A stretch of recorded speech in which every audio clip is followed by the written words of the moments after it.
Chapter number 5 સપુષ્પી વનસ્પતિઓની બાહ્યકર વિદ્યામાં આજનો જે topic આપણે ભણવો છે એનું નામ છે ફળ, ફ્રૂટ, ફળ. હવે મિત્રો ફળ શું છે એને સમજીએ તો તમે આ બાબત જાણો છો સ્ત્રીકેસરની કે સ્ત્રીકેસરની રચનામાં મહત્વના 3 ભાગો આવેલા હોય છે. સૌથી ટોચે પરાગાસન, પછી પરાગવાહિની અને ત્યારબાદ બીજાશય. આ છે મિત્રો બીજાશય. આપણે એ પણ જાણીએ છીએ કે બીજાશયના પોલાણમાં અંડકો આવેલા હોય છે. હવે ધારો કે એક અંડક, આ રીતે આપણે અંડકો બતાવી દઈએ.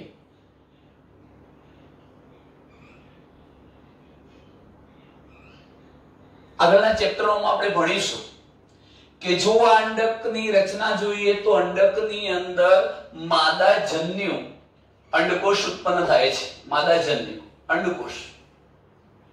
અને જ્યારે અહીંયા પરાગરજ આવશે એ પરાગરજનું અંકુરણ થશે અને પરાગરજમાંથી પણ નરજન્યુ ઉત્પન્ન થશે. આ નરજન્યુ અંડકની અંદર રહેલા માદાજન્યુનું ફલન કરશે અને પરિણામે સમગ્ર અંડક ફલન પામીને બીજમાં ફેરવાઈ જશે. એટલે મિત્રો એવું કહી શકાય કે દરેકે દરેક અંડક ફલન પામીને બીજમાં ફેરવાય છે. એટલે બધા જ અંડકો ફલન બાદ બીજમાં ફેરવાઈ જાય છે. એટલે આપણે એવું લખી શકીએ કે બીજ એટલે શું? તો ફલિત થયેલા અથવા ફલન પામેલા, ફલિત થયેલા અંડકને, ફલન પામેલા અંડકને કયું નામ અપાય છે? બીજ.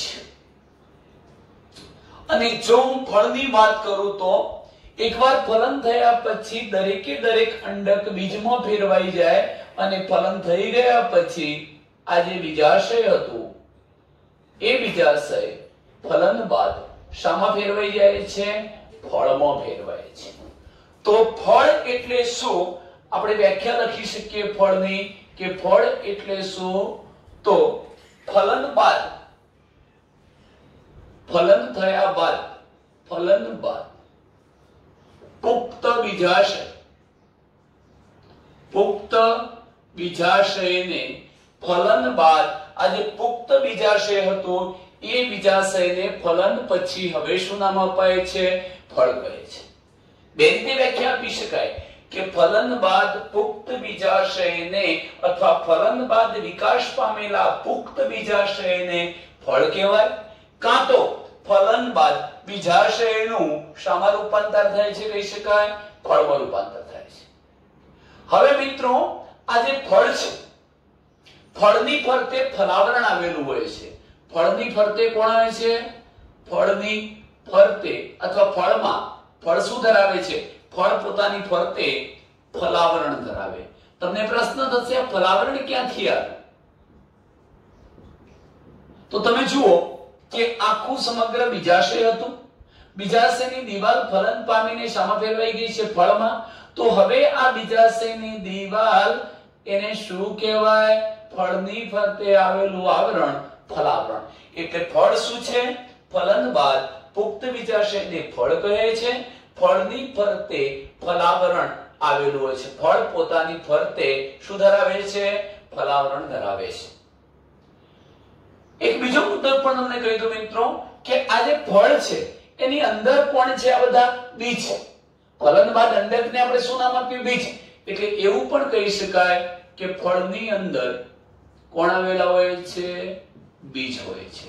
ફળની અંદર બીજ આવેલા હોય છે. કેટલીક વાર એવું પણ બને છે કે ફલન પ્રક્રિયા વગર જ ફલન ન થાય અને છતાં પણ જો બીજાશય ફળમાં ફેરવાઈ જાય, બીજાશયનું ફળમાં રૂપાંતર થાય તો તેવા ફળને અપરાગિત ફળ અથવા અફલિત ફળ કહીશું. કેટલીક વાર શું થાય છે કે કેટલીક વાર ફલન વગર જ, ફલન ન થાય તો પણ ફલન વગર જ બીજાશયનું શામાં રૂપાંતર થઈ જાય છે? ફળમાં રૂપાંતર થાય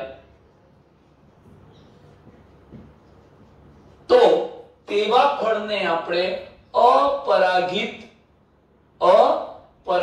ફળ કહીશું. અપરાગિત ફળ અથવા અફલિત ફળ પણ કહેવાય. અફલિત ફળ તરીકે ઓળખાવીશું. એને પાર્થેનોકાર્પિક ફ્રૂટ કહેવાય. પાર્થેનોકાર્પિક. તો મિત્રો સ્વાભાવિક છે કે જે બીજાશયમાં ફલન નથી થયેલું અને જો બીજાશય ફળમાં ફેરવાઈ જાય, ફલન જ ના થાય, તો ત્યાં અંડકો બીજમાં પરિણમતા નથી. માટે જે ફળ અપરાગિત રીતે નિર્માણ પામ્યું છે, અફલિત ફળ છે, એવા ફળની અંદર કદાપી ક્યારે બીજ જોવા મળતા નથી. તો બીજની હાજરી શું સૂચવે છે? કે એ ફલિત ફળ છે, ફલન પ્રક્રિયાથી બનેલું ફળ છે. એવું કોણ સૂચવે છે? બીજની હાજરી. જો બીજની હાજરી ન હોય તો એમ સમજવાનું કે તે ફળ કેવું છે? અફલિત ફળ છે, અપરાગિત ફળ છે. ચલો મિત્રો, આપણે ફળના પ્રકાર તરફ જવું છે. જો આપણે ફળના પ્રકારોની વાત કરીએ છીએ તો ફળના મુખ્યત્વે 3 પ્રકાર પાડી શકાય. ફળના મુખ્યત્વે કેટલા પ્રકાર પાડી શકીશું? 3. આ 3 પ્રકાર કયા કયા છે? તો ફળના મહત્વના 3 પ્રકારોમાં એક પ્રકારના ફળ છે એને આપણે સરળ ફળ કહીશું, સાદા ફળ અથવા સરળ ફળ. બીજા પ્રકારના જે ફળ છે, ફળનો બીજો પ્રકાર સમૂહ ફળ, અને ફળનો ત્રીજો પ્રકાર છે સંયુક્ત ફળ. આમ 3 પ્રકારના ફળ છે: સાદા ફળ અથવા સરળ ફળ, સમૂહ ફળ અને સંયુક્ત ફળ. જો કે મિત્રો તમને એ પણ કહી દઉં કે આપણે સમૂહ ફળને અને સંયુક્ત ફળને હાલના આપણા સિલેબસમાં ભણવાના નથી. આમ છતાં પણ આપણને એટલી તો ખબર હોવી જોઈએ કે સમૂહ ફળ કોને કહેવાય, સંયુક્ત ફળ કોને કહેવાય અને સરળ ફળ કોને કહેવાય. ચાલો આ બાબતોને આપણે સમજીએ છીએ. તો સર્વપ્રથમ હું અહીંયા એકાદ આકૃતિ નાની દોરું છું.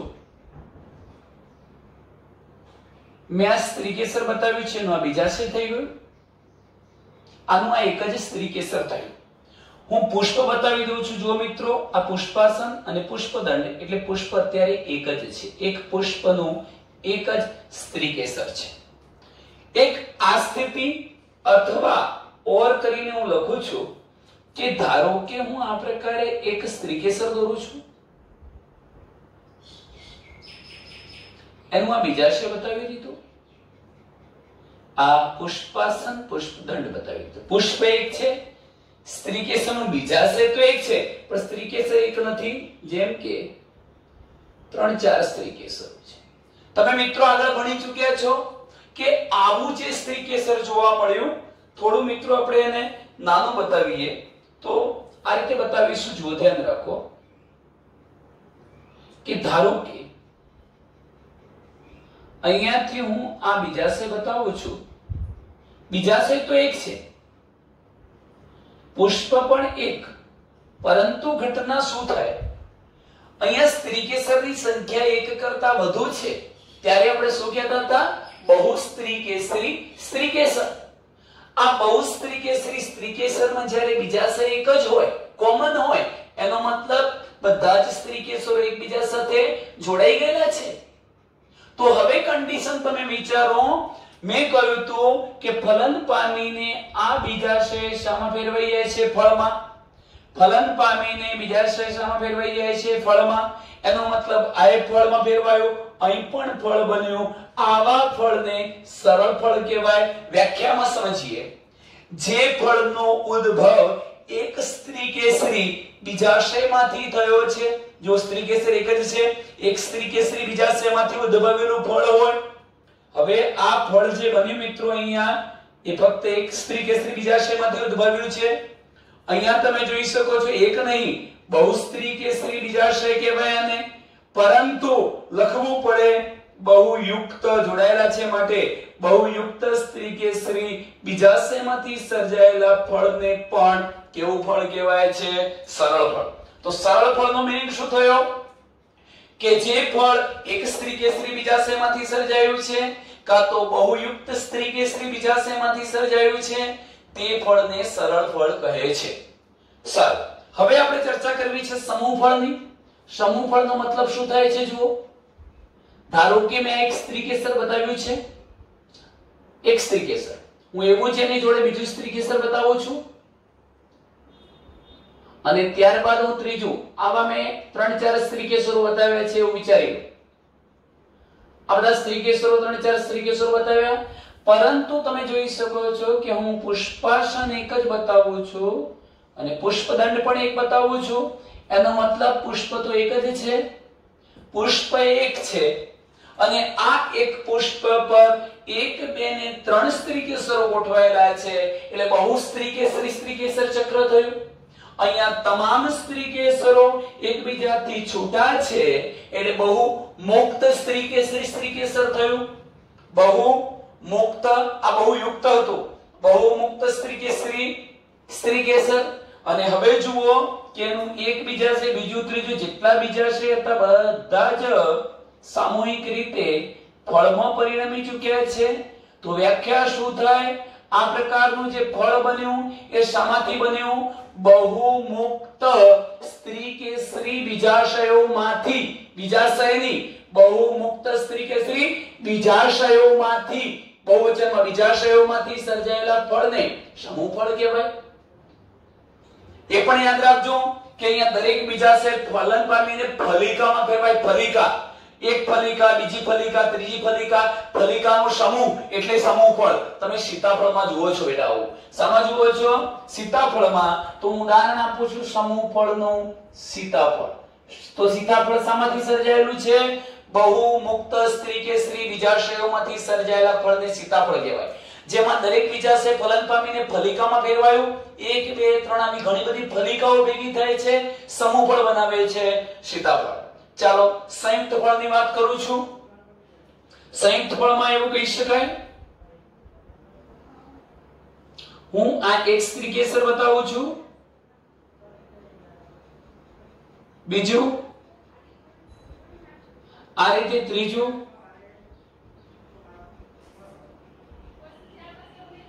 આ એક પુષ્પ, બીજું પુષ્પ છે મિત્રો, ત્રીજું પુષ્પ છે. અત્યાર સુધી સ્થિતિ તમે શું ભણ્યા કે પુષ્પ એક હતું, બીજાશય એક, પુષ્પ એક, બીજાશય એક, પુષ્પ એક, બીજાશય અનેક. અને હવે જુઓ અનેક પુષ્પો, અનેક બીજાશય.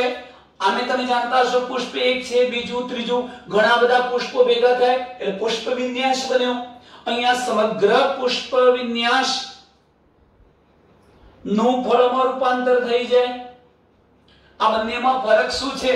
અહીંયા પુષ્પ એક જ હતું માટે બહુ મુક્ત સ્ત્રી કેસરી બીજાશયમાંથી સર્જાયું હતું. અહીંયા શું છે?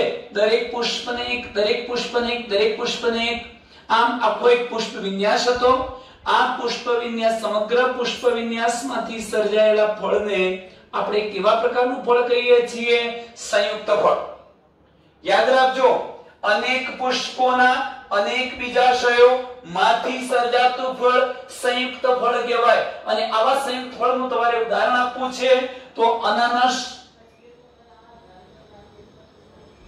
વડના ટેટા, આવા ઉદાહરણો તમે આપી શકો.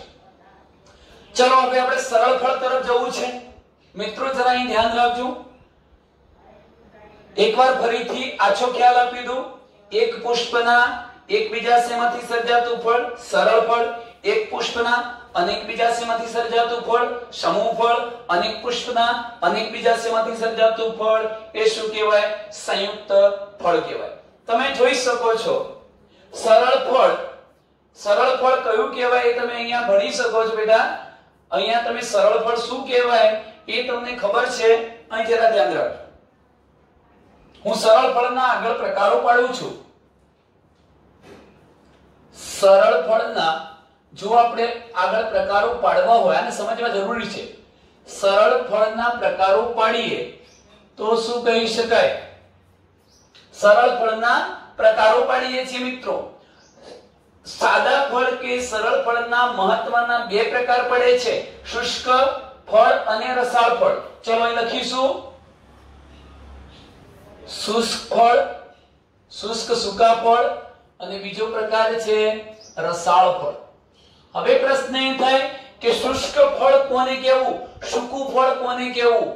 જો ફળ પરિપક્વ થાય અને છતાંય એનું ફલાવરણ સૂકું જ રહે, રસાળ, રસદાર, માવાદાર ન રહે, તો તે કયું ફળ? શુષ્ક ફળ. પણ જો ફલાવરણ રસાળ બની જાય, ફળની ફરતે આવેલું ફલાવરણ રસાળ બને, તો તે ફળને કયું ફળ કહેવાય? રસાળ. શુષ્ક ફળમાં પણ હું પ્રકારો પાડું છું. શુષ્ક ફળના આગળ બે પ્રકારો પાડી શકાય, શુષ્ક સ્ફોટનશીલ, સ્ફોટનશીલ, અને શુષ્ક અસ્ફોટનશીલ ફળ. આખું એમ કહી શકાય કે સરળ ફળના બે પ્રકાર, શુષ્ક સરળ ફળ, રસાળ સરળ ફળ. રસાળ સરળ ફળમાં એનું જે ફલાવરણ છે એ રસાળ હશે, માવાદાર હશે, બરોબર, અને અહીંયા સૂકું હશે ફલાવરણ. હવે જુઓ, શુષ્ક ફળમાં બે ભાગ પડ્યા, સ્ફોટનશીલ, અસ્ફોટનશીલ. શુષ્ક સ્ફોટનશીલ સરળ ફળ, શુષ્ક અસ્ફોટનશીલ સરળ ફળ. સ્ફોટનશીલ અને અસ્ફોટનશીલ એટલે શું? જો મિત્રો ફળ પરિપક્વ બની જાય અને પછી સ્ફોટન એટલે ફાટી શકતું હોય, ભલે એક ધારથી ફાટે, બે ધારથી ફાટે, અનેક ધારથી ફાટે, એના આધારે પેટા પ્રકારો એના પાડી શકાય, આપણે ત્યાં સુધી જવું નથી. પણ હું તમને શોર્ટમાં કહું, સ્ફોટનશીલ ફળ એટલે જ્યારે ફળ પરિપક્વ થઈ જાય, ફળ પાકી જાય, પરિપક્વ બને, ત્યારે એની એટલે ફળની દિવાલનું શું થઈ જાય છે? સ્ફોટન. ફળની દિવાલ ફાટે છે અને અંદર આવેલા બીજને મુક્ત કરી દે છે. આવા ફળને સ્ફોટનશીલ ફળ કહેવાય. અને અસ્ફોટનશીલ ફળ એટલે શું? ફળ જ્યારે પરિપક્વ થાય ત્યારે પણ, ફળ પરિપક્વ થવા છતાં પણ તેનું સ્ફોટન થતું નથી, તો તેવા ફળને અસ્ફોટનશીલ ફળ કહેવાય. તો તમને પ્રશ્ન થશે કે આવું ફળ પરિપક્વ થવા છતાં સ્ફોટન નથી પામતું, તો એ બીજને કેવી રીતે મુક્ત કરતું હશે અને કેવી રીતે એનું બીજ જર્મિનેટ થતું હશે, અંકુરિત થતું હશે, નવો છોડ બનાવતું હશે? મિત્રો યાદ રાખો કે તમને ખબર છે કે આપણે ઘઉં છે, ચોખા છે, ધાન્ય વર્ગની કોઈ વનસ્પતિઓ છે, શિંગોડા છે, આ બધી જે વનસ્પતિઓ છે એમાં અસ્ફોટનશીલ ફળ હોય છે. અને આ ફળને જ્યારે, જેમ કે ઘઉં, મકાઈ, એનો દાણો, આપણે દાણો એમ કહીએ છીએ, બીજ, ખરેખર એ ફળ છે. કેમ ફળ છે? કારણ કે એનું નિર્માણ આવી રીતે એક સ્ત્રી કેસરી બીજાશયમાંથી થયું હતું અને એક જ અંડક ધરાવતું હતું. અંડક પોતે બીજમાં ફેરવાઈ ગયું, એક જ બીજ બન્યું, એટલે બીજ અને આ બીજાશય એની ફરતે બીજાશય ફળમાં ફેરવાઈ ગયું, એટલે બીજ અને ફળ, ફલાવરણ અને બીજાવરણ જોડાઈ ગયા છે સંયુક્ત રીતે, એટલે આપણે એને બીજનો દાણો કહીએ, દાણો કહીશું, બીજ કહીશું અને ફળ પણ કહી શકીએ. તો અહીં જરા ધ્યાન રાખજો કે ફળ પરિપક્વ થવા છતાં એનું સ્ફોટન થતું નથી. જ્યારે જમીનમાં વાવીશું, કુદરતી રીતે એનું વિઘટન થઈ જાય છે, તૂટે છે આજુબાજુનું પડ, અને પરિણામે એમાંથી નવી વનસ્પતિનું શું થાય છે મિત્રો? સર્જન થાય છે. તો આપણે એવું કહી શકીએ મિત્રો, અહીંયા અસ્ફોટનશીલ ફળ હતા. તમે ઉદાહરણ આપી શકો, મેં ઘણા બધા કહી દીધા, મકાઈ, ઘઉં, ગુલબાસ, એવા ઉદાહરણો આપી શકાય. મકાઈ, ઘઉં, સિંગોડા આપી શકાય. આ પ્રકારના તમે ઉદાહરણો અહીંયા લખી શકો. અને સ્ફોટનશીલમાં તમારે ઉદાહરણ આપવા છે તો આકડો છે, બારમાસી છે, આકડો, બારમાસી, ધતુરો, આ પ્રકારના આપણે ઉદાહરણો આપી શકીએ. ચાલો મિત્રો, આ વાત થઈ શુષ્ક, સ્ફોટનશીલ, અસ્ફોટનશીલ પ્રકારના ફળની. હવે હું તમને વાત કરું છું રસાળ ફળ. ચલો રસાળ ફળની વાત કરીએ છીએ. આ જે રસાળ ફળ છે એ રસાળ ફળ કે જેના ફલાવરણ કહેવાય છે રસાળ, એને રસાળ ફળ કહેવાય. અને આવા રસાળ ફળના આપણે બે મહત્વના પ્રકારો પાડી શકીએ, અષ્ટીલા પ્રકારના ફળ, અષ્ટીલા પ્રકારના અને અનષ્ટીલા. અનષ્ટીલા, અનષ્ટીલા પણ કહી શકો, ઠ પણ લખી શકો, અષ્ટીલા અને અનષ્ટીલા ફળ. તો અષ્ટીલા પ્રકારનું રસાળ ફળ અને અનષ્ટીલા પ્રકારનું રસાળ ફળ. તમે મિત્રો આટલું બરોબર ધ્યાનથી સમજી લેજો કે આપણે રસાળ ફળની વાત કરીએ છીએ. આવા રસાળ ફળમાં ફલાવરણ પોતે રસાળ હોય છે અને રસાળ ફળના બે પ્રકારો પાડી શકાય, અષ્ટીલા ફળ અને બીજું કયું, અનષ્ટીલા. હવે અષ્ટીલા અને અનષ્ટીલાની મારે વાત કરવી છે તો બંનેમાં આપણે કેવી રીતે ભેદ પાડી શકીએ? અષ્ટીલા એટલે વચ્ચે, જોજો આ એક શબ્દ લખવો છે મારે કે રસાળ ફળનું ફલાવરણ, જો રસાળ ફળનું ફલાવરણ ત્રણ ભાગો ધરાવે છે. કયા કયા ત્રણ ભાગો ધરાવે છે રસાળ ફળનું ફલાવરણ? તો એને ત્રણ ફલાવરણ હોય. બહારની બાજુ આવેલું બાહ્ય ફલાવરણ, વચ્ચે આવેલું મધ્ય ફલાવરણ અને સૌથી અંદર આવેલું અંતઃ ફલાવરણ. હવે હું એકાદ બે ઉદાહરણો આપું છું, તમે સરળતાથી સમજી જઈ શકશો. જેમ કે મિત્રો આપણે કેરી દોરીએ છીએ,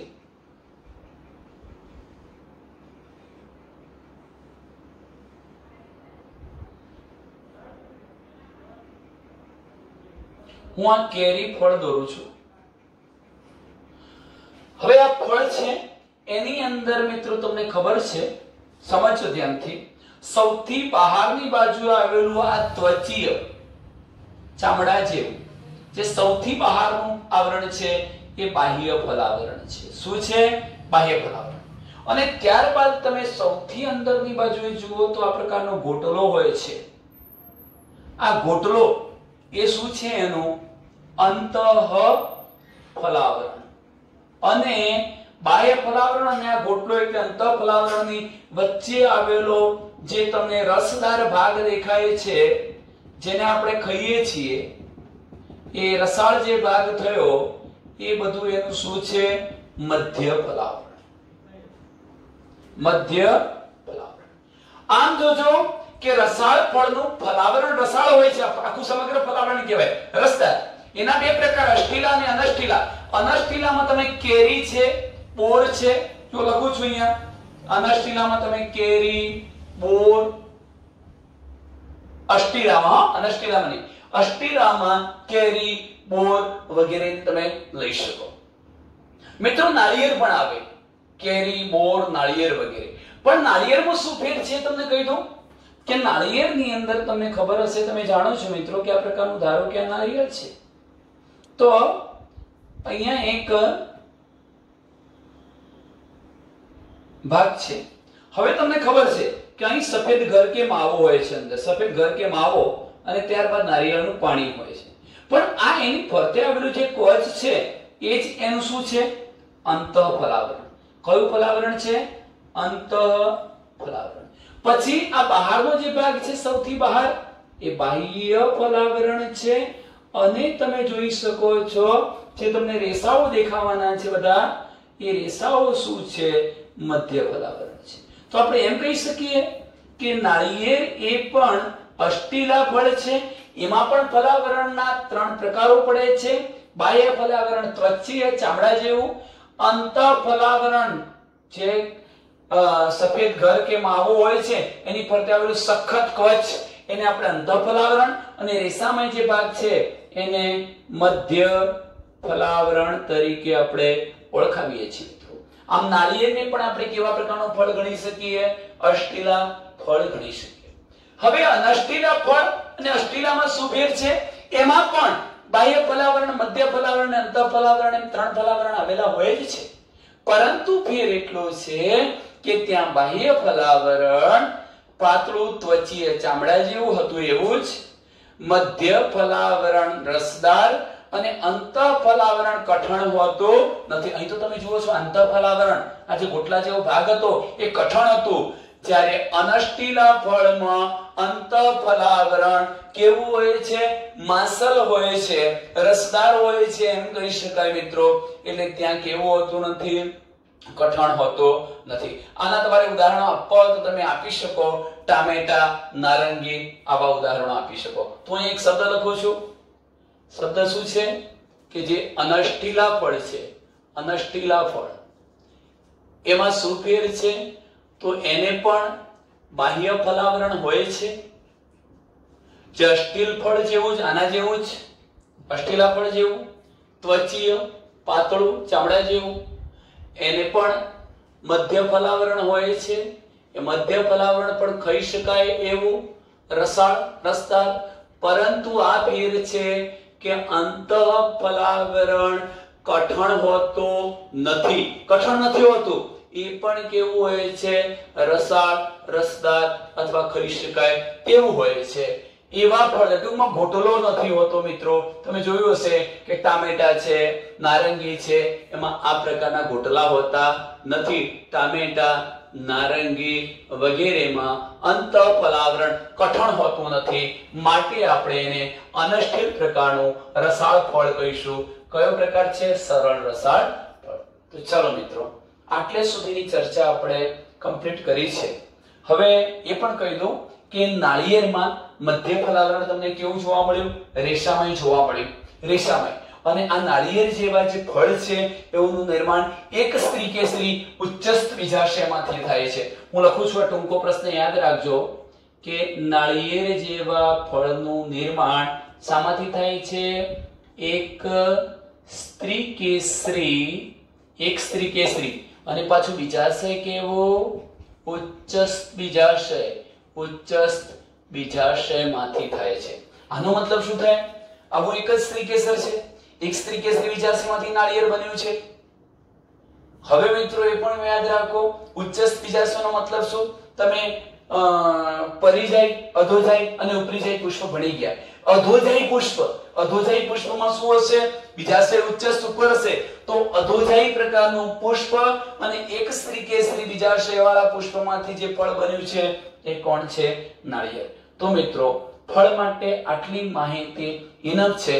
હવે આપણે એના પછીના ટોપિક તરફ જઈ રહ્યા છીએ. આ ફળની ચર્ચા કરી. હવે આપણે ફળની અંદર આ જે બીજ છે એ બીજ શું છે, કેવી રીતે બન્યું છે એની આપણે ચર્ચા કરીએ છીએ. ચાલો મિત્રો, અહીંયા ફળ પછીનો ટોપિક બીજ છે. જો કે બીજની રચનામાં આપણે એકદળી બીજના લાક્ષણિક ઉદાહરણ તરીકે મકાઈનું બીજ ભણવું છે અને દ્વિદળી બીજના લાક્ષણિક ઉદાહરણ તરીકે આપણે વાલનું બીજ ભણવું છે. આમ વાલ બીજ અને મકાઈ બંને બીજની ચર્ચા કરીશું એટલે આપણો બીજનો ટોપિક મિત્રો પૂરો થશે. એમાંથી આપણે ફક્ત આજે એક જ બીજનો અભ્યાસ કરીએ છીએ અને તે છે દ્વિદળી વનસ્પતિનું બીજ સમજાવો, એટલે કે આપણે વાલના બીજની ચર્ચા કરીએ છીએ. તો અહીંયા સર્વપ્રથમ તો બીજ એટલે શું એ સમજી લઈએ. બીજ એટલે શું? અહીં જોઈ શકો છો મિત્રો, મેં તમને પહેલા જ વ્યાખ્યા આપી હતી કે ફલન બાદ અંડકોષ શામાં પરિણમી જાય છે? બીજમાં. એટલે એવું કહી શકાય કે ફલન બાદ અંડકો બીજમાં ફેરવાય છે. ટૂંકમાં ફલિત થયેલા અંડકને, ફલન પામેલા અંડકને બીજ કહે છે. જો આપણે બીજની રચના જોવા જઈએ તો બીજની રચનામાં મહત્વના બે ભાગ આવેલા હોય છે. આ બંને ભાગ કયા? તો એક તો બીજની ફરતે બીજાવરણ આવેલું હોય છે, કાં તો એક બીજાવરણ પણ હોઈ શકે, બે પણ હોઈ શકે, એટલે બીજાવરણ કે બીજાવરણો એક મુદ્દો. અને બીજું આપણી બુકમાં ભ્રૂણ લખેલું છે મિત્રો, અને પછી ભ્રૂણની અંદર પેટા ભાગો લખ્યા છે. હકીકતમાં આપણે એને ભ્રૂણધરી કહી શકીએ. તો બીજની રચનામાં મહત્વના બે ભાગ છે, બીજાવરણ આવેલું છે અને બીજું કોણ છે? ભ્રૂણધરી. ચાલો બીજાવરણની તો હું વાત કરું જ છું, બીજની ફરતે આવેલા આવરણને બીજાવરણ કહેવાય. પણ ભ્રૂણધરીમાં કયા કયા ભાગોનો સમાવેશ થાય છે? તો ભ્રૂણધરીની અંદર ભ્રૂણમૂળ હશે. ભ્રૂણમૂળ મેં ચર્ચા કરી હતી જ્યારે હું અગાઉનો પાઠ સમજાવતો હતો. પ્રકાંડની રચના, એમાં મેં તમામ પ્રકાંડ અને મૂળ ક્યાંથી બને છે એના માટે બીજું દોર્યું છે ઓલરેડી, અને એ વખત આપણે ચર્ચા કરી છે કે એમાં ભ્રૂણમૂળ હોય, ભ્રૂણાગ્ર હોય. ભ્રૂણાગ્ર એટલે આદિસ્કંદ અને આદિમૂળ પણ કહેવાય, અને બીજપત્રો હોય અથવા બીજપત્ર હોય. જો એકદળી વનસ્પતિ હશે તો એક જ બીજપત્ર, અને દ્વિદળી વનસ્પતિ હશે તો બે બીજપત્રો. ટૂંકમાં બીજની રચના જોઈએ તો બીજમાં બીજાવરણની ભ્રૂણધરી આવેલી છે. ભ્રૂણધરીમાં ભ્રૂણમૂળ, ભ્રૂણાગ્ર અને બીજપત્રનો સમાવેશ થાય છે. હવે આપણે આજે જે બીજ ભણવું છે એ બીજ છે દ્વિદળી વનસ્પતિનું બીજ. લાક્ષણિક દ્વિદળી વનસ્પતિના બીજની રચના સમજાવો. બીજની રચના સમજાવો. જો હું દ્વિદળી બીજની વાત કરતો હોઉં તો એનું ઉદાહરણ આપણે લઈશું વાલનું બીજ. મિત્રો, આ વાલનું જે બીજ છે એ આછા પીળાશ પડતા રંગનું છે. સાથે સાથે એ આછા પીળાશ પડતા રંગનું એટલે આછા પીળાશ પડતા સફેદ રંગનું છે, અને સાથે સાથે એનો આકાર વૃક્ક એટલે મૂત્રપિંડ વૃક્કાકાર હોય છે. તો વાલનું બીજ આછા પીળાશ પડતા રંગનું અને કેવું હોય છે? વૃક્કાકાર. બીજનું સૌથી બહારનું બીજને ઢાંકતું જે આવરણ છે એને શું કહેવાય છે? બીજાવરણ. કારણ કે આપણે આ બીજની રચના જોઈએ તો પણ આ બધા ભાગો જોવા જ પડશે, એટલે હું એમ કહી શકું બીજાવરણ એટલે શું? બીજાવરણ કોને કહેવાય? તો બીજને ઢાંકતું અથવા બીજને આવરતું સૌથી બહારની બાજુએ આવેલું સૌથી બહારનું આવરણ એને શું કહી શકાય? સૌથી બહારના આવરણને બીજાવરણ કહે છે.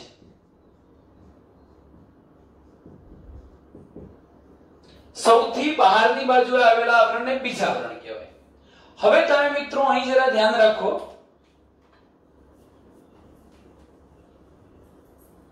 ટૂંકમાં લખી દઈએ છીએ કે બીજાવરણ એટલે શું? તો લખીશું મિત્રો કે બીજને આવરતો અથવા ઢાંકતો આવરણ એટલે બીજાવરણ. હવે આ દ્વિદળી વનસ્પતિ જે છે એટલે કે વાલ નામની વનસ્પતિ, એ વાલ બીજમાં અથવા દ્વિદળી વનસ્પતિના બીજમાં બે બીજાવરણ આવેલા હોય છે. કેટલા હોય છે? બે. બે બીજાવરણો કયા? તો આપણે કહી શકીએ સૌથી બહારની બાજુએ આવેલું બાહ્ય બીજાવરણ અને અંદરનું અંતઃ બીજાવરણ. સામાન્ય રીતે મિત્રો આ બાહ્ય બીજાવરણ થોડુંક જાડું હોય છે, સાથે સાથે કઠણ હોય છે, અપારદર્શક. પણ અંતઃ બીજાવરણ એ પાતળું હોય છે અને સફેદ હોય છે, થોડુંક પારદર્શક હોય છે. આ અંતઃ અને બાહ્ય બીજાવરણ મોટા ભાગે એકબીજા સાથે જોડાઈ જાય છે. એટલે જ્યારે આપણે વાલના બીજને પલાળીને એના બીજાવરણને દૂર કરીએ છીએ ત્યારે આપણને એમ લાગશે કે આપણે એક જ બીજાવરણ દૂર કર્યું છે. હકીકતમાં એક બીજાવરણને પણ ચીપિયાની મદદથી અંદર તોડીને જોઈએ તો એમાં બે બીજાવરણો એકબીજા સાથે ભેગા મળી ગયેલા દેખાય છે. ચાલો મિત્રો, અહીં સુધીની વાત થઈ બીજાવરણની. હવે હું વાત કરી રહ્યો છું, ધ્યાન રાખજો કે એક આકૃતિમાં પણ બતાવું છું.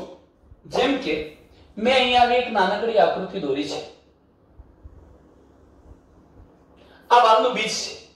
આ બીજમાં હું આ પ્રકારની રચના બતાવી દઉં છું એની ફરતે, તો સમગ્ર બીજને આવરી લેતું આવરણ એટલે શું છે? બીજાવરણ. અહીં તમે જોઈ શકો સમગ્ર બીજને આવરી લેતું આવરણ એટલે એને શું કહેવાય? બીજાવરણ. હવે આ બીજાવરણ પર ચાંઠું હોય છે, ડાઘ હોય છે. ક્યાં છે? અહીં આકૃતિમાં સમજીએ મિત્રો. ધારો કે આ વૃક્ક એટલે મૂત્રપિંડ આકારનું વાલનું બીજ થયું. એમાં મેં તમને કહ્યું બીજની ફરતે આવેલા આવરણને આપણે શું નામ આપીએ છીએ? બીજાવરણ. તો બીજની ફરતે શું આવેલું છે? બીજાવરણ. સમગ્ર આ બીજાવરણ બીજને ઢાંકી દે છે આ રીતે। અને હવે શબ્દો સમજીએ છીએ કે બીજાવરણ પર એક ચાઠું કે ડાઘ આવેલો હોય છે। ચાલો બતાવો, આ બીજાવરણ પર અહીંયા ચાઠું કે ડાઘ આવેલો હોય છે। આ ચાઠા જેવો ભાગ છે, ડાઘ જેવો જે ભાગ છે, ડાઘ કે ચાઠા જેવો જે ભાગ છે મિત્રો, એને શું કહેવાય? નાભી કહેવાય છે। શું કહીશું આ ડાઘને કે ચાઠા જેવા ભાગને નાભી તરીકે ઓળખાવીશું। આ નાભી છે। હવે નાભી છે શું? તો મેં તમને એક બાબત સમજાવી દીધી હતી। અહીં જોઈ શકો છો તમે કે જો આ બીજાશય છે, અહીંયા કેન્દ્ર ભાગ્યા ધરી છે, એના પર અંડકો ગોઠવાયા છે અને અંડક ફલન પામીને શામાં ફેરવાય છે? તમે જાણો છો બીજમાં ફેરવાય છે। તો હું આ બીજની વાત કરી રહ્યો છું, આ બીજ છે, એનો મતલબ કે આ શું થયું? બીજદંડ થઈ ગયો। આખું અંડક હતું, અંડક દંડ ફલન પામીને બીજદંડમાં ફેરવાઈ ગયો। આ ભાગની વાત કરું છું। અહીંયા મેં આ કાળો ડોટ ટપકું દોર્યું, એ ક્યાં છે? અહીંયા છે। જોજો આ વિચારો કે આ દંડ છે, એને શું કહીશું? બીજદંડ। અને આ શું છે? બીજાવરણનું ચાઠું ડાઘ છે। એનો મતલબ શું થયો? હવે આ જે ભાગ નીચે બતાવું છું એ શું છે? એ તો ચલાયું છે। અથવા માની લો ઘણી વખત એવું બને કે ડાયરેક્ટ આ રીતે રચના હોય, એટલે આ જે ભાગ હતો એ ફળ સાથે જોડાઈ ગયેલો હોય, આ જે દંડ હતો એ કોની સાથે જોડાઈ ગયો? ફળ સાથે। તો હું એમ કહી શકું કે આ ડાઘ કે ચાઠા જેવી જે રચના નાભી હતી શું છે? બીજનું ફળ સાથેનું જોડાણ સ્થાન, સંગમ સ્થાન છે। આવું કહી શકાય। નાભી એટલે શું? તો એમ કહી શકાય કે બીજાવરણ પર ચાઠા જેવી રચના આવેલી હોય છે। વિકાસ પામતા બીજનું ફળ સાથેનું એ જોડાણ છે, એને આપણે નાભી તરીકે ઓળખાવીએ છીએ। મિત્રો, આ નાભીથી ઉપર એક નાનું છિદ્ર આવેલું હોય છે અને એ છિદ્રને નામ અપાય છે બીજ છિદ્ર। આનું પણ સારું એવું મહત્વ છે, કારણ કે જ્યારે આપણે આ બીજને ભીની પોચી જમીનમાં વાવીએ છીએ ત્યારે છિદ્ર મારફતે જ બીજની અંદર પાણી પ્રવેશે છે અને બીજનું જર્મિનેશન એટલે અંકુરણ પણ થાય છે, ભ્રૂણમૂળ પણ આ જ ભાગમાંથી બહાર આવે છે। ચાલો મિત્રો, આટલે સુધી તમને ખ્યાલ આવી ચૂક્યો હશે। હવે હું વાત કરું છું કે આ તો થઈ બીજાવરણની વાત। હવે બીજાવરણને તોડી લઈએ, બહાર કાઢી લઈએ તો બીજાવરણથી આવૃત સમગ્ર કોણ છે? ભ્રૂણધરી। ભ્રૂણધરીમાં કયા કયા ત્રણ ભાગ હશે? ભ્રૂણમૂળ, ભ્રૂણાગ્ર અને બીજપત્રો। એ કેવી રીતે જોઈ શકાય? જો હું આ બીજના બીજાવરણને દૂર કરું છું અને બંને બીજપત્રોને ખુલ્લા કરીશ તો આ એક બીજપત્ર આ પ્રકારે દેખાશે અને બીજું બીજપત્ર તમને આ પ્રકારનું દેખાશે। બે બીજપત્રો છૂટા પડી જવાના। આપણે આવરણને દૂર કરીએ છીએ, આ બંને બીજપત્રો આ રીતે હતા।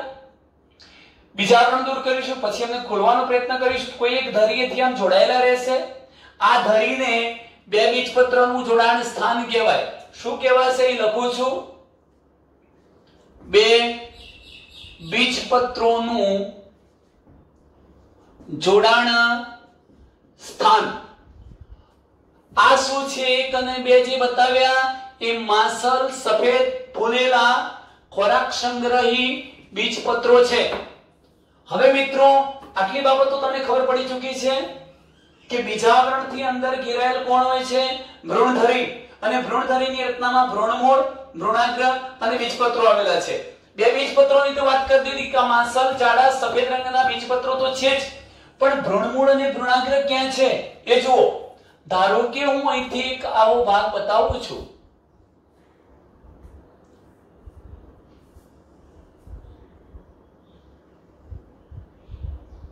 ચાલો મિત્રો અહીં જુઓ, આટલું તો તમને ખબર પડી જ ચૂકી છે કે આ શું છે? બે બીજપત્રોનું જોડાણ સ્થાન છે। આ તો બે બીજપત્રોનું જોડાણ સ્થાન થયું, પણ હું એની ઉપર આખો ભાગ બતાવું છું, એમાંય જેટલો ભાગ હું ડોટેડ બતાવું છું, લાઇનિંગ વાળો, લાઇનેડ બતાવું છું, એ જે ભાગ છે એને મિત્રો શું કહેવાય? ભ્રૂણાગ્ર અથવા આદિસ્કંદ કહીશું। આ ભ્રૂણાગ્ર અથવા આદિસ્કંદ। હું નીચે પણ આ રીતે આટલો ભાગ હતો એમાંથી હું લાઇનેડ ભાગ બતાવું છું, આટલો લાઇન વાળો। આ જે ભાગ છે એને આપણે ભ્રૂણમૂળ કે આદિમૂળ કહીશું। હવે તમે વિચારી શકો છો, જુઓ કે બીજની રચનામાં સૌથી બહારની બાજુ બીજાવરણ હતું. જો બીજાવરણને દૂર કરીએ છીએ તો હવે બીજાવરણથી અંદરની બાજુ કોણ હશે? ભ્રૂણધરી. ભ્રૂણધરીમાં કોણ કોણ આવેલા છે? આ ભ્રૂણમૂળ આવેલું છે એક ભાગ, ભ્રૂણાગ્ર બીજો ભાગ, અને બે બીજપત્રો આવેલા છે. તો ટૂંકમાં બે બીજપત્રો જ્યાં જોડાયેલા હતા એ શું થઈ ગયું? બે બીજપત્રોનું જોડાણ સ્થાન. બે બીજપત્રો જ ગયા. ભ્રૂણાગ્ર ભ્રૂણમૂળ થી બનેલી આ સમગ્ર ધરીને શું કહેવાય છે? ભ્રૂણધરી કે ગર્ભધરી પણ કહી શકાય. ભ્રૂણધરી કે ગર્ભધરી. હવે મિત્રો તમને પ્રશ્ન થશે કે આ જે ભાગ મેં કોરો છોડી દીધો છે એ શું છે? તો ભ્રૂણાગ્ર અને બે બીજપત્રના જોડાણ સ્થાન વચ્ચેનો આ જે ટપકા લાલ ટપકાયુક્ત મેં ભાગ બતાવ્યો છે એ શું છે? એને ઉપરાક્ષ કહેવાય. અને હું આ બે બીજપત્ર નું જોડાણ સ્થાન અને ભ્રૂણમૂળ વચ્ચે ટપકાયુક્ત અત્યારે ભાગ બતાવી રહ્યો છું.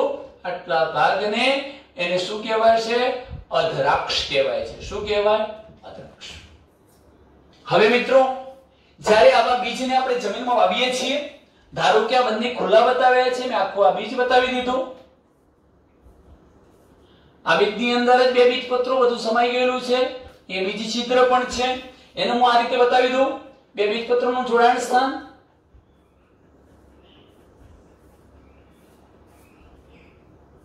મેં આ પ્રકારની રચના બતાવી. તો આ શું થઈ ગયું? ભ્રૂણાગ્ર. આ શું થયું? ભ્રૂણમૂળ. આ ઉપરાક્ષ, આદ્રાક્ષ અને આ બે બીજપત્રોનું જોડાણ સ્થાન. હવે શું થાય કે આ બીજને જ્યારે ભીની પોચી જમીનમાં તમે વાવો છો ત્યારે શું થવાનું કે આ જે ભ્રૂણમૂળ હતું એ બીજી છિદ્રમાં થઈને બહાર આવે છે અને એ છેવટે મૂળતંત્રમાં ફેરવાઈ જાય. એનો મતલબ કે બીજના ભ્રૂણમૂળમાંથી મૂળતંત્ર બને છે. એનામાંથી કોણ બનવાનું? મૂળતંત્ર. બીજના ભ્રૂણાગ્ર વાળા ભાગમાંથી પ્રરોહતંત્ર એટલે પ્રકાંડ વાળો ભાગ બનવાનો. શું કહીશું? પ્રરોહતંત્ર બને છે. અને આ રીતે બીજનું અંકુરણ થતા નવી વનસ્પતિનું સર્જન સર્જાય છે. હવે મિત્રો જરા આટલું વિચારી લો કે બીજાવરણની અંદર ભ્રૂણ અથવા ભ્રૂણધરી, બીજાવરણની અંદર ભ્રૂણધરી કયા કયા ભાગો ધરાવે છે? ભ્રૂણમૂળ, ભ્રૂણાગ્ર અને બીજપત્રો ધરાવે છે. બીજપત્રો શું છે? તો આ બીજપત્રો એ મેં તમને અગાઉ જ કહી દીધું હતું કે માંસલ એટલે જાડા છે. એમાં સંચિત ખોરાક દ્રવ્યો આવેલા હોય છે. તેઓ સંચિત ખોરાક દ્રવ્યથી ભરેલા છે. મિત્રો એક અગત્યની બાબત તમને કહી દઉં છું કે ફલન થાય છે જ્યારે આવૃત બીજધારી વનસ્પતિમાં બેવડું ફલન, ત્યારે બીજ તો બને છે પણ વધારાની એક રચના બીજને પોષણ આપતી રચના બને છે. એને આપણે ભ્રૂણપોષ કહીએ છીએ. શું કહીશું? બીજમાં ભ્રૂણપોષ આવેલો હોય છે. ભ્રૂણપોષ શું છે? ખોરાક સંગ્રહી પેશી છે. જ્યાં વિકસતા ભ્રૂણને પોષણ પૂરું પાડશે, આખા ભ્રૂણને, આખી ભ્રૂણધરીને પોષણ પૂરું પાડશે. આખો વિકસતો ભ્રૂણ કહેવાય, ભ્રૂણધરી કહેવાય. તો એને પોષણ આપશે જેથી એનું અંકુરણ સરળતાથી થઈ શકે, નવા છોડનું સર્જન થઈ શકે. તો આ ભ્રૂણપોષનું નિર્માણ ફલન, બેવડા ફલનથી થાય છે. આ તરફ બેવડું ફલન હું તમને સમજાવીશ. આવૃત બીજધારી વનસ્પતિમાં બે નરજન્યુઓ વડે બે રચનાઓનું ફલન થાય છે, માટે બેવડું ફલન કહેવાશે. તો આ ભ્રૂણપોષ કોનું પરિણામ છે? બેવડા ફલનનું પરિણામ છે.